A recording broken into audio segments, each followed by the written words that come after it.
കൊല്ലം തേനി ഹൈവേയിൽ കടപുഴ ജനവാസ മേഖലയിൽ മാംസാവശിഷ്ടങ്ങൾ നിക്ഷേപിച്ച സംഭവത്തിൽ പ്രതി അറസ്റ്റിൽ. മുളവന ലക്ഷം വീട് നഗർ ചരുവിളവടക്കതിൽ ഫ്രെഡിയാണ് പിടിയിലായത്. ഫെബ്രുവരി 24 പുലർച്ചെയാണ് റോഡരികിൽ കോഴി അവശിഷ്ടങ്ങൾ തള്ളിയത്. കൊല്ലം തേനി ദേശീയപാതയിൽ കടപുഴയിലെ ജനവാസ മേഖലയിൽ മാംസാവശിഷ്ടങ്ങൾ തള്ളിയ സംഭവത്തിലാണ് യുവാവിനെ അറസ്റ്റ് ചെയ്തത്. മുളവന ലക്ഷം വീട് നഗരിൽ ചരുവിളവടക്കതിൽ ഫ്രെഡിയാണ് പിടിയിലായത്.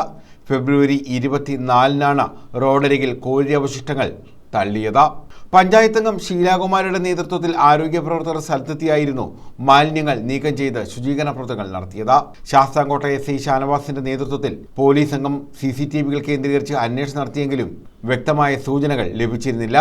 തുടർന്ന് മറ്റ് സ്റ്റേഷൻ പരിധിയിൽ കൂടി അന്വേഷണം വ്യാപിപ്പിച്ചതോടെയാണ് ഇയാളെ പിടികൂടാൻ കഴിഞ്ഞത്.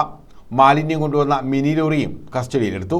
കരാർ അടിസ്ഥാനത്തിൽ മാംസാവശിഷ്ടങ്ങൾ നിർമ്മാർജ്ജനം ചെയ്യുന്നയാളാണ് പിടിയിലായ Freddy. Sasthamcotta CI Manoj Kumar, SI Shanavas, CPO Alexander എന്നിവരടങ്ങിയ സംഘമാണ് ഇയാളെ അറസ്റ്റ് ചെയ്തത്. News bureau, Sasthamkotta.